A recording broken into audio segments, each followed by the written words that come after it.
Bismillahirrahmanirrahim. Assalamualaikum warahmatullahi wabarakatuh. Alhamdulillah kita ketemu lagi di pelajaran geografi. Oke, selamat datang di channel geografi. Mudah-mudahan semuanya dalam keadaan sehat.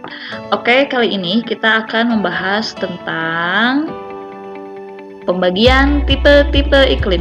Jadi, pembelajaran kali ini masih membahas tentang atmosfer. Ada yang masih ingat apa itu lapisan atmosfer? Lapisan atmosfer itu ialah lapisan udara. Lapisan udara di dunia ini, di bumi ini juga terdiri dari beberapa lapisan. Paling bawah itu adalah troposfer. Lalu selanjutnya ada stratosfer, lalu ada mesosfer, termosfer, dan terakhir eksosfer. Nah, seperti kita ketahui, atmosfer ini merupakan tempat terjadinya cuaca dan iklim. Maka dari itu, pembagian tipe-tipe iklim merupakan materi yang termasuk ke dalam lapisan atmosfer. Nah, apa saja sih pembagian tipe-tipe iklim ini? Nah, pertama ada iklim matahari, kedua iklim Pisces, ketiga iklim Köppen, keempat iklim Schmidt-Ferguson, kelima iklim Alderman. Nah, iklim matahari ini yang menjadi dasar dari semua iklim. Gitu. Nah, pertama Ibu akan menjelaskan tentang iklim matahari. Seperti kita ketahui, unsur cuaca dan iklim di bumi ini dipengaruhi oleh sinar matahari, gitu ya. Nah, apa sih dasar perhitungannya? Dasar perhitungannya adalah jumlah sinar matahari yang diterima oleh permukaan bumi. Jadi banyak sedikitnya sinar matahari itu menjadi dasar perhitungannya. Nah, teori ini mengatakan bahwa temperatur udara suatu tempat makin rendah jika letaknya makin jauh dari khatulistiwa. Kenapa coba? Karena di khatulistiwa matahari khatulistiwa itu di sebelah mana? Di tengah-tengah gitu. Jadi seperti kita ketahui, bumi itu kan berputar mengelilingi matahari gitu. Nah, ketika berkeliling itu, jalur khatulistiwa itu tetap tidak mengalami perubahan tempat gitu. Jadi khatulistiwa ini merupakan wilayah yang sinar mataharinya cenderung tetap penyinarannya. Nah, pembagian daerah iklim matahari ini didasarkan pada letak bintang. Kalian harus tahu bumi kita itu terdiri dari dua garis hayal, yaitu garis lintang dan garis bujur. Lintang itu yang melintang. Ada lintang utara dan ada lintang selatan. Lalu ada yang membujur, itu disebut dengan garis meridian. Pertama ada wilayah iklim tropis, letaknya adalah antara 0 sampai 23,5 derajat lintang utara dan 0 sampai 23,5 derajat lintang selatan. Nah, ini di tengah-tengah. Lalu kedua wilayah iklim subtropis, itu 23,5 sampai 40 derajat lintang utara dan 23,5 derajat sampai 40 derajat lintang selatan. Lalu ada wilayah iklim sedang, yaitu 40 sampai 66,5 derajat lintang utara dan 40 sampai 66,5 derajat lintang selatan. Dan terakhir itu adalah wilayah iklim dingin, yaitu terdiri dari kutub utara dan kutub selatan. Nah, selanjutnya ada iklim Pisces. Nah, iklim Pisces ini didasarkan pada faktor-faktor Pisces yang ada di wilayah tersebut gitu. Jadi pertama, apa saja sih faktor Piscesnya? Yaitu kesatu pengaruh luas daratan, kedua pengaruh lautan, ketiga pengaruh angin, keempat pengaruh arus laut, kelima pengaruh vegetasi atau tumbuhan, keenam pengaruh topografi, itu terakhir ya, pengaruh topografi. Seperti kita katakan gini, di Garut aja, antara Ciklet dengan Cikajang itu memiliki perbedaan suhu ya. Dipengaruhi oleh apa? Bisa jadi adalah dipengaruhi oleh topografi. Kalau Ciklet itu dataran rendah, sedangkan Cikajang itu adalah dataran tinggi, gitu. Nah, terdapat daerah yaitu ada iklim laut. Ini artinya dia dipengaruhi oleh laut. Biasanya wilayahnya itu terletak atau dikelilingi oleh lautan. Cirinya apa? Penguapan tinggi. Kenapa? Karena daerah laut itu cenderung panas. Lalu biasanya udaranya selalu lembab. Perbedaan antara suhu antara siang dan malam itu rendah serta memiliki curah hujan yang tinggi. Lalu yang kedua ada iklim darat. Iklim darat ini biasanya tidak dipengaruhi oleh angin laut. Kenapa? Karena wilayahnya terletak di tengah-tengah benua. Biasanya kelembaban udaranya rendah.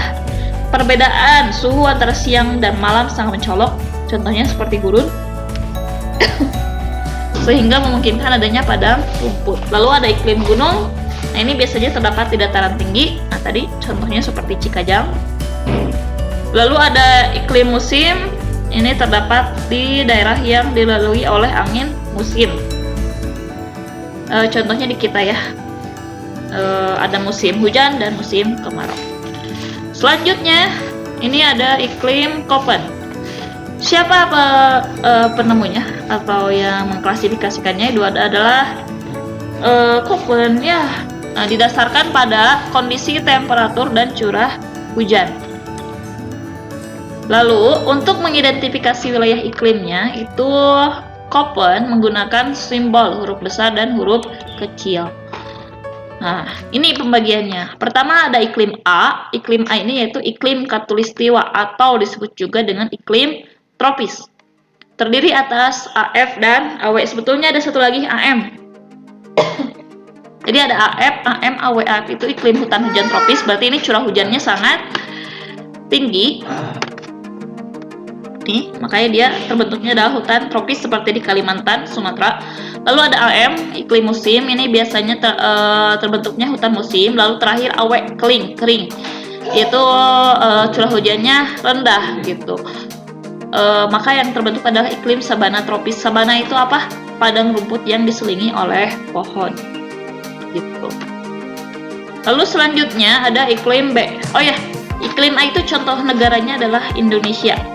AF itu contohnya Kalimantan, Sumatera. AM itu contohnya seperti Jawa, Sulawesi. AW itu contohnya seperti Nusa Tenggara. Oh ya, AF satu lagi Papua. Kedua iklim B yaitu iklim subtropis. Nah, ini biasanya kering, arid.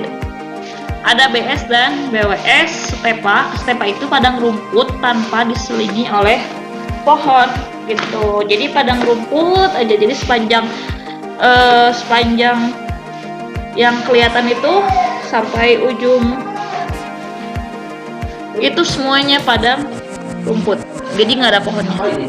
Lalu ada BW iklim gurun. Itu ini kering banget. Contohnya seperti di Arab gitu. Lalu selanjutnya ada iklim C yaitu subtropis lembab.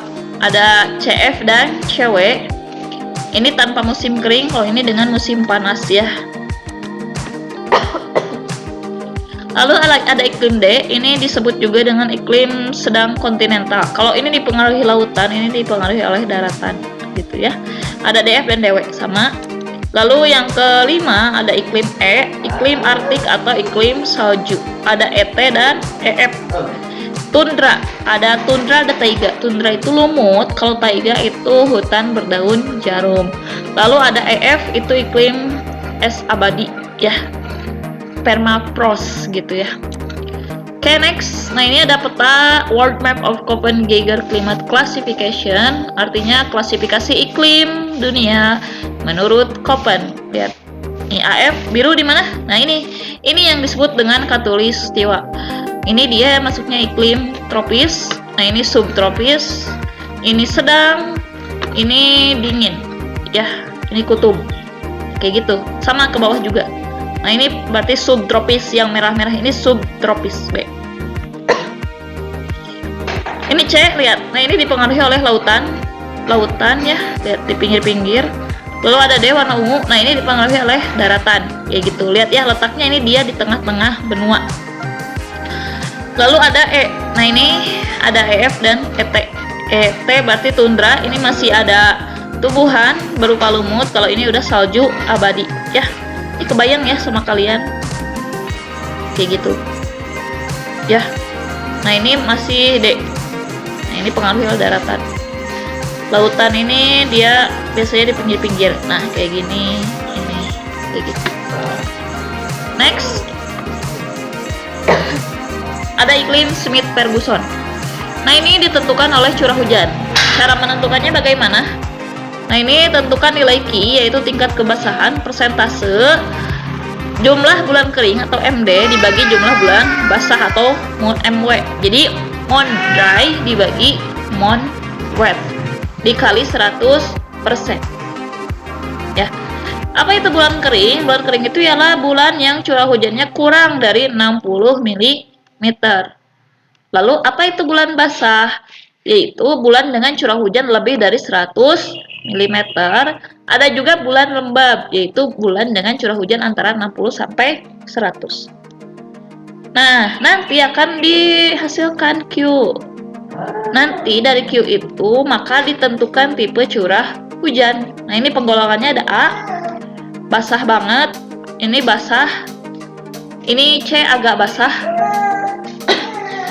D ini sedang, E ini agak kering, F ini kering, G ini sangat kering, H ini kering banget gitu.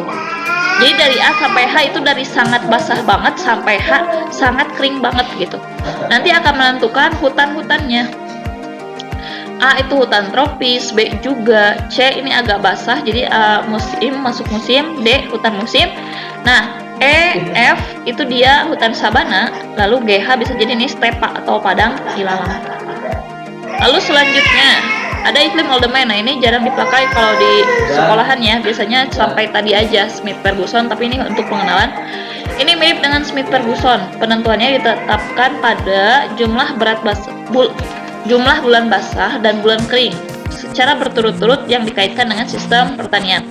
Jadi ini biasanya iklim Oldemay ini digolongkan untuk keperluan pertanian atau lebih dikenal dengan zona agropertanian klimat iklim, berarti iklim yang digunakan untuk keperluan pertanian gitu ya. Kenapa? Karena mau nggak mau tumbuhan pertanian itu dipengaruhi oleh iklim.